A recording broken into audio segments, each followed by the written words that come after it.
Terjadi peningkatan tindak kekerasan antara orang-orang Palestina dengan Israel sesudah bentrokan di Yerusalem antara polisi dan warga Palestina di halaman masjid dan kemudian di Syekh Jarrah.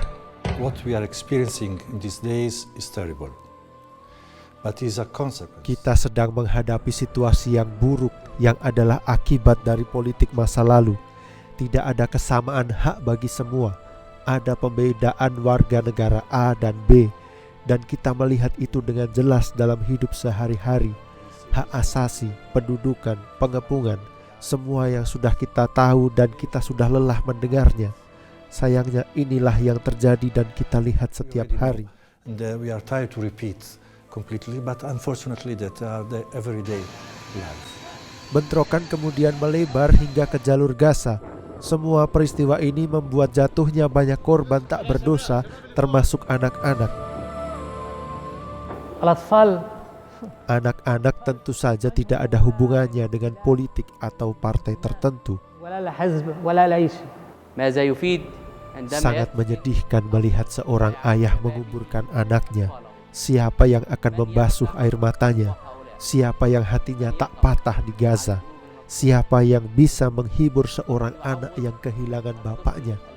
Siapa yang akan menolong seorang wanita yang kehilangan suaminya ketika masih muda? Siapa bisa menghibur orang yang kehilangan satu tangannya atau terluka atau cacat seumur hidup karena perang? Dari sudut pandang saya, dua pihak akan mengalami kerugian. Murid-murid kami sudah mengalami 4 kali perang sampai saat ini. Bagaimana situasi psikis mereka yang mengalami perang selama masa kecil? Bagaimana nanti masa depan mereka? Mereka akan menyimpan kebencian seumur hidup. Kita bisa melihat kerusakan di Gaza karena pemboman. Sekolah suster-suster Rosario juga termasuk yang terkena bom. أنا ما جيت هنا والله ما جيتش يا ويلي يا إلهي. Lihat di sini, seluruh bangunan mengalami kerusakan. Saya tidak datang ke sini sejak ada serangan, ya Tuhan. Ada juga kerusakan kaca-kaca jendela, tembok-tembok rusak. Yang lebih saya khawatirkan adalah fondasi bangunan yang ikut rusak karena serangan rudal. اللي صار برا البيت طلع كيف هنا المنظر مخوفني لا يكون صار إشي في الأساس.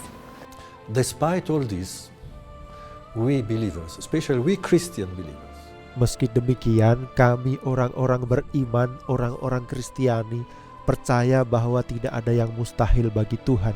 Kita sudah merayakan Paskah dan menerima Roh Kudus.